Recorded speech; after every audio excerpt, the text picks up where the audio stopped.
Una prima vittoria dell'Associazione Codici, ma mi permette di dire una prima vittoria per i cittadini, perché grazie alla nostra segnalazione, con la quale avevamo sottolineato una carenza di trasparenza da parte del Comune, cioè vale a dire il Comune non aveva pubblicato l'elenco dei 29 soggetti che erano stati nominati, messi notificatori del Comune di Catania. Ora, noi abbiamo rilevato questa mancanza di questo elenco nominativo e considerato che riteniamo che questo ruolo, il ruolo di messo notificatore, sia un ruolo particolarmente delicato e soprattutto considerato che a nostro avviso tutti coloro che lavorano e intrattengono rapporti con la pubblica amministrazione devono essere pubblici tali rapporti e soprattutto i cittadini devono essere in grado di conoscere a chi vengono affidati gli incarichi dati proprio dal pubblico.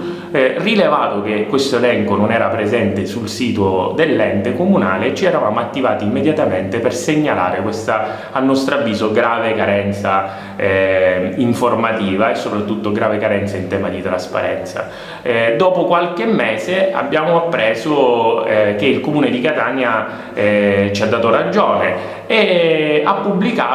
provveduto a pubblicare questo elenco nominativo mancante. Noi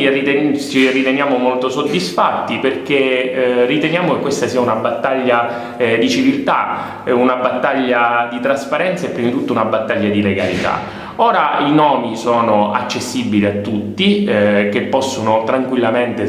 collegandosi al sito internet dell'ente comunale, poter verificare di persona chi sono tali soggetti e adesso facciamo un appello a tutte le forze sociali e soprattutto alle forze politiche all'interno del Consiglio Comunale di sostenere le battaglie sulla trasparenza, magari cercando di non aspettare che le richieste vengano dai cittadini, ma che sia il Comune stesso all'interno delle proprie funzioni ad evitare il ripetersi di ulteriori carenze informative in materia di trasparenza.